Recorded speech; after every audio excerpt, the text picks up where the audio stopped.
Good evening and welcome back to the Hendrix History Channel. Tonight we are pleased to bring you another special for you government lovers. So what's on the schedule tonight, Sophia? We've got a great program ahead of us, Roberto. We will be exploring a good all-American government. I'm not saying that. Do it or you're fired. Okay, today we'll be exploring a good all-American government. The best government in the whole wide world. Yeehaw! And the current presidential elections, up until the latest primaries. Hey Sophia, I don't think any president will put a dent in our debt. It's funny. Anyway, first up we have a brief overview of the basic government structure described by the reporter Dania. Exactly, and then after Dania, we will hear an eloquent explanation of the three branches of the U.S. government given by reporter Lily. Well, let's get started. The United States of America is known as a federal constitutional republic, in which the Constitution is the basis of the government. Each state holds the right to make their own rules within their area as long as it follows the Constitution. The Constitution consists of the preamble, the 7 articles, and 27 amendments. The preamble describes the cause of the original 13 colonies breaking away from their mother country, England. The 7 articles describe the roles of the members of the 3 branches. These branches are known as the executive, legislative, and judicial branches. The articles also cover the different powers of federal and state governments and talk about how the Constitution can be modified.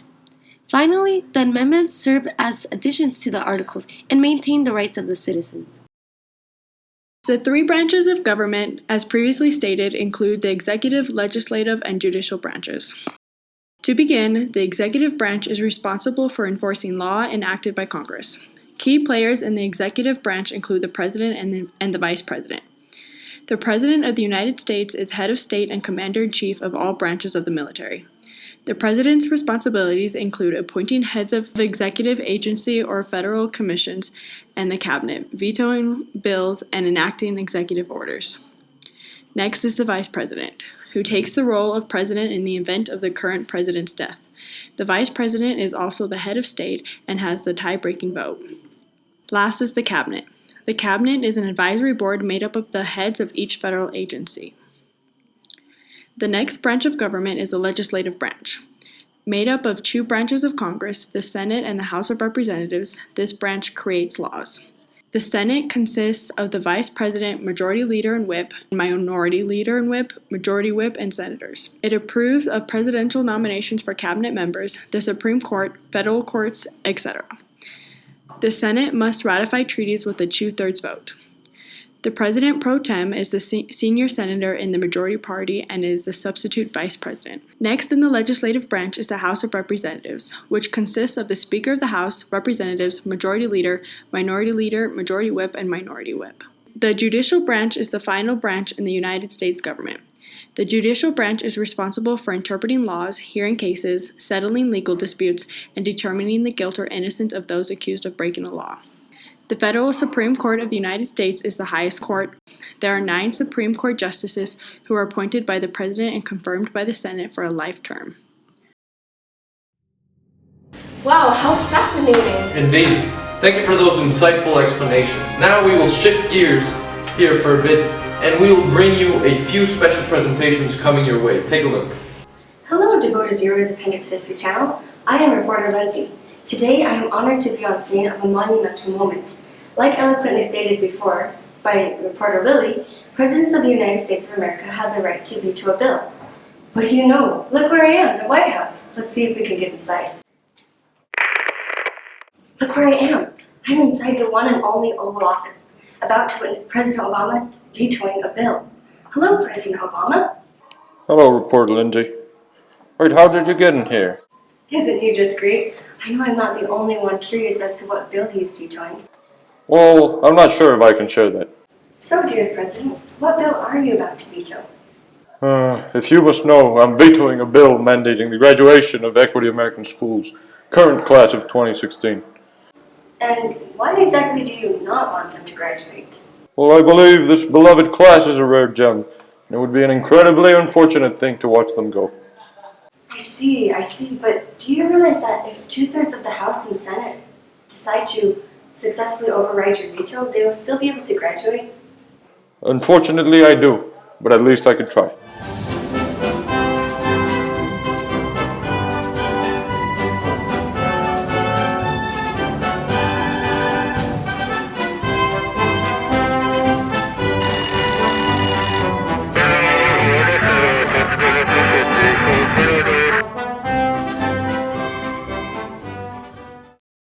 Ladies and gentlemen, I rise today to speak against the bill for mandatory homework for all high school seniors across this great nation. I sincerely implore you to consider the severity of what you are planning to do. Passing this bill would only wreak havoc among American public schools and private schools and all socioeconomic classes. Now then, to properly explain my position, I've prepared several works which I'd like to read to you from. Starting with the great author Joan King Rowling, Harry Potter and the Order of the Phoenix. J.K. Rowling, Scholastic. Chapter 1, page 1, Dudley Demented. Chapter 6, page 112. He was younger than May, said Sirius. Chapter 19, page 412. He whacked the bludger at you the moment he saw you got the snitch. But we won, Harry, we won! Sinisterly revolving magical eye. Uncle Vernon leapt backwards in horror and collided painfully with the luggage trolley. Yes, I'd have to say you do, Dursley. He turned from Uncle Vernon to Harry. So, Potter, give us a shout if you need us. If we don't hear from you for 3 days in a row, we'll send someone along. Aunt Petunia Winter.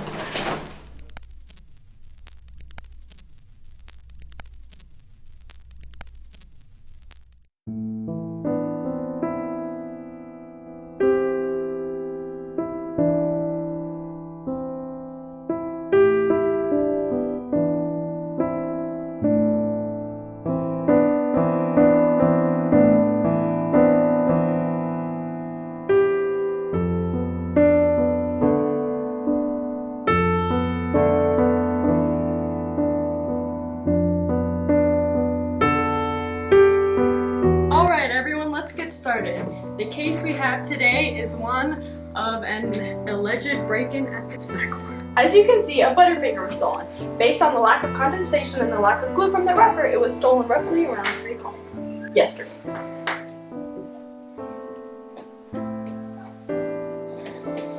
Just a reminder that we're running out of time. You have exactly 5 minutes to come to a verdict. And frankly, I don't care whether it is unanimous or by majority. So based on our calculations, the suspect had to have come from either PE or dance class. Wait, but wouldn't a Butterfinger defeat the purpose of a good exercise? Do not underestimate the power of the Butterfinger. But wait, how are we so sure that the person that did it came from PE or dance? Logic, of course. Forget logic, it could be anyone. Do you really expect us to believe your faulty wrapper forensics? Sophie, did you see anyone near the snack bar around 3 p.m. yesterday? I was absent yesterday, so... What will this do to our budget? What about you three, Jenny, Donnie, and Milan? You guys are in dance class. Did you notice any strange hankerings for food from the girls in dance? Honestly, I was watching K-pop videos. That's true! Oh my goodness, do you remember when Jackson Hayes? Why would anyone take the Butterfingers bar? I mean, come on, the diet and chips are way better! Hey, focus! We need to reach a verdict together. Now please, settle down.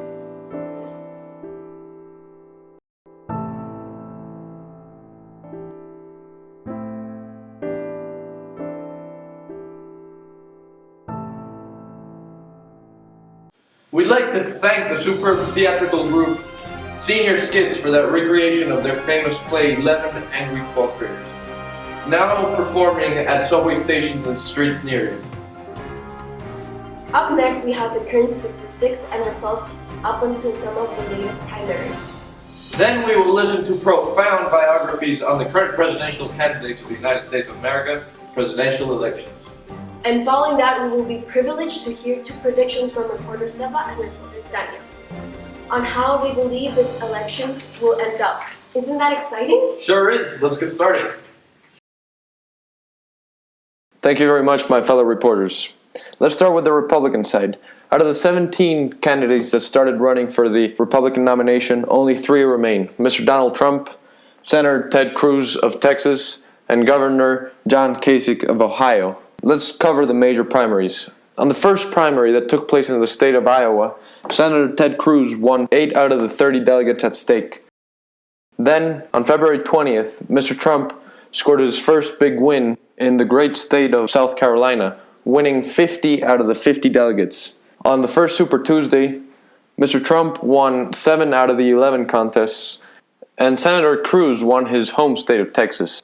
On Super Tuesday number 2, Mr. Trump won 5 out of the 6 contests, and the only one he didn't win was the state of Ohio, which he lost to Governor Kasich, who won all 66 delegates. March 22nd marked a big day for Ted Cruz since he got 40 delegates from a victory in Utah, and Mr. Trump got a 58 delegate victory in the state of Arizona. Lastly, as of April 19th, Mr. Trump won in his home state of New York and got 89 out of the 95 delegates that were at stake that day. These results leave Mr. Trump as the front-runner with 846 pledged delegates, followed by Senator Cruz with 563 delegates, and finally Governor Kasich with 147 delegates. On the other hand, the Democratic side only started with 6 candidates, out of which only 2 remain. They are former Secretary of State Hillary Clinton and Senator Bernie Sanders of Vermont.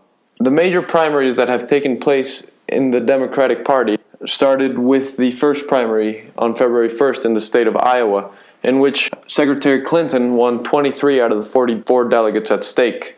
On February 9th, Senator Sanders scored his first victory in the state of New Hampshire by winning 15 out of the 24 delegates.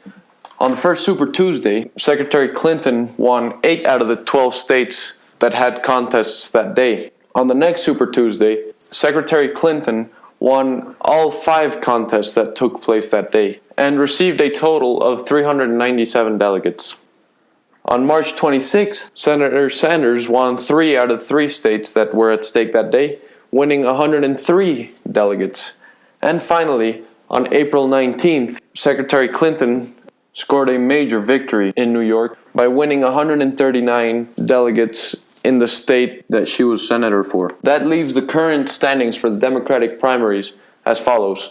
Former Secretary Clinton has 1,941 delegates, out of which 1,452 are pledged and 489 are superdelegates. And Senator Sanders has 1,240 delegates in total, out of which 1,199 are pledged and only 41 are superdelegates. That's all I've got to say. Thank you very much, my fellow reporters. First up, we have Bernie Sanders. Bernard Bernie Sanders, born in September 8, 1941, is an American politician and the junior United States Senator for Vermont. He has been a member of the Democratic Party since 2015. He has also been the longest-serving independent in U.S. congressional history.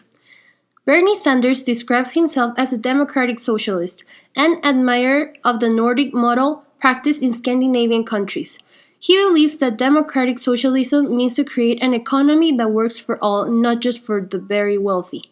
Reform the political system, recognize healthcare and education as rights, protect the environment, and create a vibrant democracy based on the principle of one person, one vote.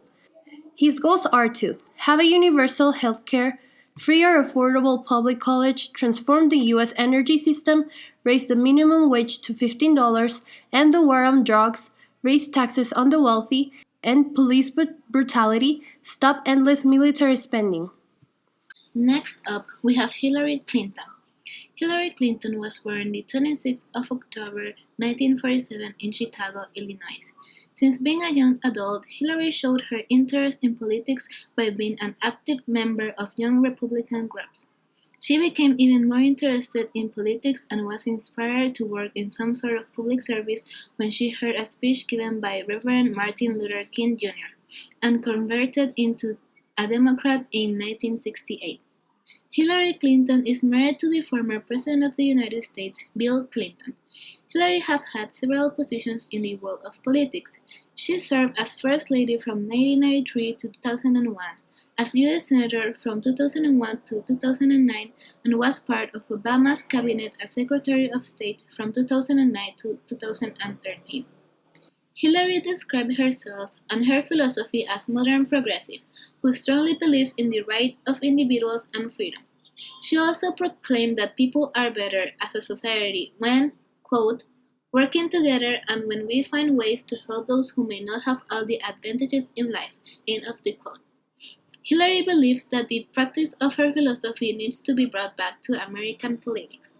Hillary Clinton's goals are find a possible cure for Alzheimer's disease, campaign finance reform, stop campus sexual assault, make America the clean energy superpower of the 21st century, make college affordable, disability rights, gun violence prevention, comprehensive immigration reform, a world-class education for every child in every community, LGBT equality, and Social Security and Medicare. John Kasich is the next candidate. John Richard Kasich, born on May 13, 1952, is an American politician and the current governor of Ohio. He was first elected in 2010 and then re-elected in 2014. He was an important figure in the approval of both the Welfare Reform and the Balanced Budget Act of 1997. Kasich has leaned on his Christian faith to explain his approach to politics. He is sometimes referred as a moderate, and also described as a solid Republican with an independent streak. Kasich is also a firm abortion opponent and describes himself as pro-life. His goals are to make government smaller, get our economy going again by lessening costs so responses increase, have the resources to secure our nation, strengthen our families and communities, reach our God-given potential. The next candidate is Donald Trump. Trump was born on June 14, 1946, and is currently 69 years old. He's an American businessman, politician, television personality, author, and candidate for the Republican nomination for President of the U.S. in the 2016 elections. He is the fourth child of Mary Ann and Fred Trump, who worked as a real estate developer. His father became one of the city's biggest real estate developers. He finished his high school studies in the New York Military Academy.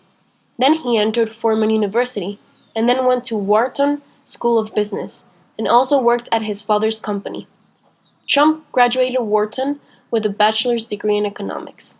After graduating college, Trump states he was worth $200,000. He invested $70,000 on Broadway comedy called Paris is Out to become the co-producer, but eventually it flopped. He then went to start his real estate career in his father's company. This real estate company focused on Brooklyn, Queens, and Long Island middle-class rental housing. The first successful real estate buy in which Donald Trump was involved was a $5.7 million village apartment complex in Cincinnati, Ohio. Donald and Fred Trump made an investment of $500,000 and rose the occupancy rate from 34% to 100% and sold the Swift to Village for a whopping $6.75 million. Trump then moved to Manhattan, where he started a large construction projects. The Trump Organization now owns, operates, develops, and invests in real estates around the world, like Trump Ocean International Hotel. He also invested on a reality TV show called The Apprentice and on various beauty pageants. His goals are tax reform, foreign policy, universal health insurance, immigration reform, international trade, unemployment, and to get rid of the Obamacare. Ted Cruz is our last presidential candidate. He was born on December 22, 1970 in Calgary, Canada. Cruz is an American conservative politician who grew up in Houston, Texas. From a young age, Cruz showed his interest and gift in public speaking by joining an after-school program that introduced young people to free market and a group that focused on the Constitution. He gave speeches about related issues around Texas. Cruz worked as a lawyer and then jumped into the world of politics as a policy advisor of George W. Bush's 2000 presidential campaign. He later worked as the director of the Office of Policy Planning at the Federal Trade Commission, Solicitor General of Texas in 2001, and Junior U.S. Senator of Texas. Cruz is now running for the 2016 U.S. presidential elections. Ted Cruz is part of the Republican Party and has been described as a movement conservative, religious conservative, and a constitutional conservative with leanings to libertarianism. Cruz supports free trade, pro-life, and death penalty. As a conservative, Cruz has also demonstrated his opposition against abortion, Obamacare, same-sex marriage, among others. Ted Cruz's goals are job growth and opportunity agenda, repeal Obamacare, stop President's unconstitutional amnesty, rein in judicial activism, stop corruption, abolish IRS, tax reform, repeal Common Core, and a strong balanced budget amendment.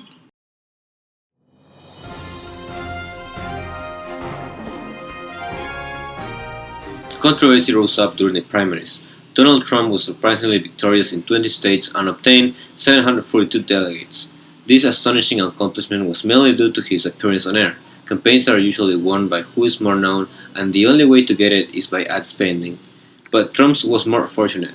Bush and Rubio are the two candidates that have ever spent over $50 million on advertisement, but Trump has only spent $10 million. In total, Trump has received over $1,000 million in free advertisement. That is insane compared to other candidates, which have received at most $200 million. His time on televised media is what is giving Trump's campaign that extra push. Although his ideals are outrageous, I believe Trump could win because most people know about him and his claim stating, "I'll make America great again." But there is a flaw in Trump's plan. He has the control of too many things too soon. People are realizing that Trump is no more than a rich corporate figure that is only interested in money and will soon stop supporting him. If Trump would have been more careful with the way he communicated his thoughts, then maybe he would stand a chance, but for now, I believe he will not be president. Hillary Clinton seems to be ahead with the primaries and will most likely win the Democratic nomination. Since there hasn't been a woman in the position of the presidency, the citizens of the United States will probably be more interested in seeing a female as their president. Wow, what a diverse group of potential presidents for our beloved country. Very true, Sophia. It will be very interesting to see how everything turns out for us, U.S. Get it? We can only hope for the best. Indeed, the very anticipated presidential elections is only a few months away. Yet, many Americans are anxious and can't wait any longer to see the results. Exactly, but we have good news, beloved HHC viewers. One thing that you don't have to wait any longer for is our next very special and quite entertaining segment, the presidential debate. Good evening and welcome to tonight's presidential debate segment. I am reporter Lacey, here to bring to you all the action between our two presidential candidates. Presented up on stage, former U.S. Secretary of State, Ms. Hillary Clinton, and Mr. Donald Trump.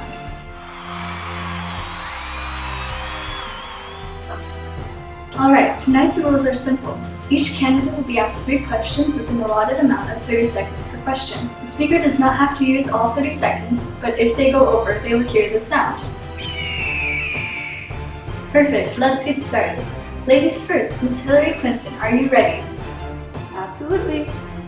Good. Now these questions are very special because they have been sent in from the viewers of the Hendrix History Channel. The first question will certainly tell us a lot about each candidate. Here it is. Viewer Bellet says, Secretary Clinton, which came first, the chicken or the egg? Well, the chicken was the one responsible for 9/11, whereas Trump would call it 7/11. And even after the 9/11 aftermath, America stood strong. Woo, America!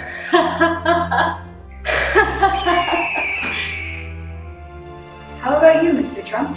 I love chickens. I love chickens, and they love me. If I was single, I could date a chicken. I could date a chicken. But, you know, they're the life source of America. And just like my casinos are to me, they're the life source of America. As a matter of fact, the other day, a chicken came up to me and said, this is what he said to me. Okay? He came up to me and he said, Mr. Trump, you're not only a great businessman, entrepreneur, and leader, but you're also a great job creator. And I thought to myself, oh, you're right, I am. So I decided to run for president because I didn't think that anybody else could do a better job than me. It's just not possible. Okay, now our second question.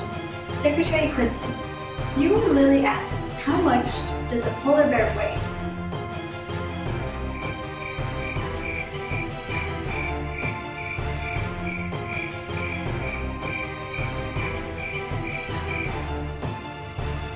Enough to break the ice. Okay, let's move on to the next question. Viewer Sarah asks, who was it that stole the cookies from the cookie jar? Well, what a tragedy that we must face, the predicament of solving such a case. This is why we need to give working men and women more power, or else they wouldn't be stooping to such a level of stealing. This is something I plan on doing when I become the first female US president. You know, I have quite a nice track record of finding answers to problems like this one. I've had plenty experience in that field. Excuse me. I love cookies. I love cookies, and they love me. See, that's why it's not. That's why I didn't steal the cookie. Okay, I didn't steal the cookie, and I'm telling you that I didn't do it. So that's how I'm gonna make America a lot better. I'm gonna make America great again. Okay. I know a guy. I know a guy who probably knows a guy that stole the cookie. Okay. So I got connections. I have connections. Believe me, I have those connections. Which is why you should vote for me. I have the connections. So trust me, I can do this. I can find out who it was. I can do this. Okay. I see. Well, thank you for your thoughtful and considered answers. This concludes the presidential debate. Thank you for tuning in.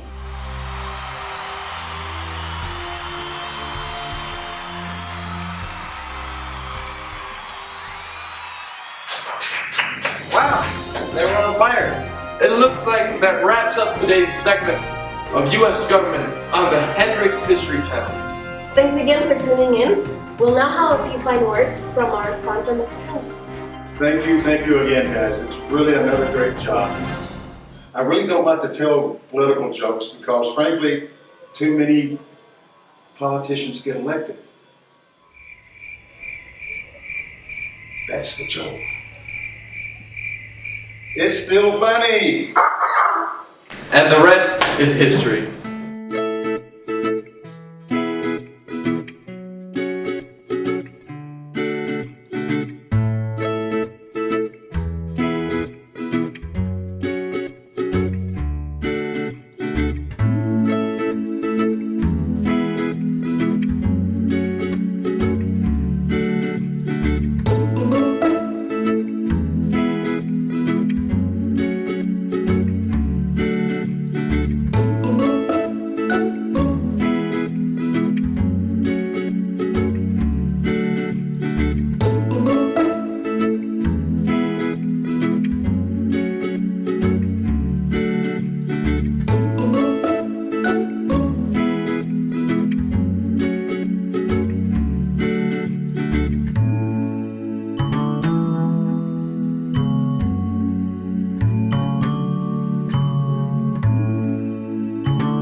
We'd like to thank the superb theoretical group, Senior Skits. I'm gonna watch the door. We'd like to thank the superb We'd like to thank the superb theoretic. Oh my! Potential presidential. Wow, they were on fire. Wow, they were on fire. Thanks. The one and only.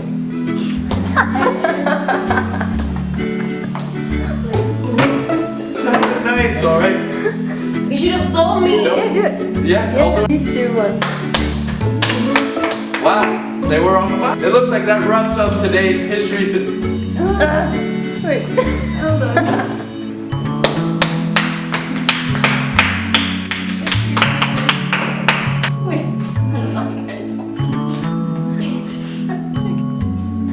What?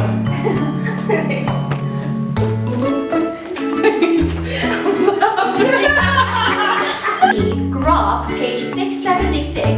I'd like to read a new piece of fan fiction. Said Bridges top. Get out! Get out!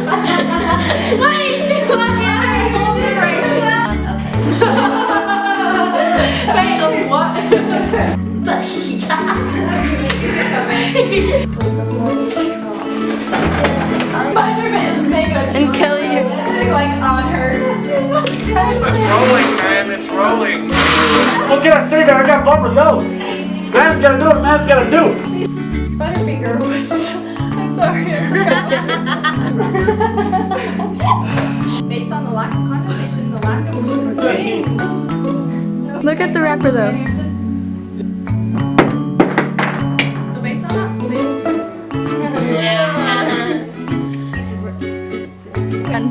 Forget all chicken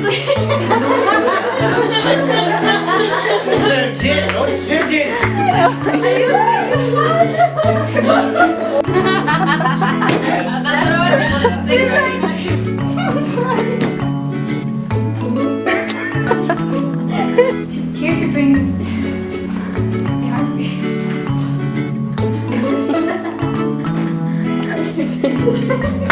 I'm so proud.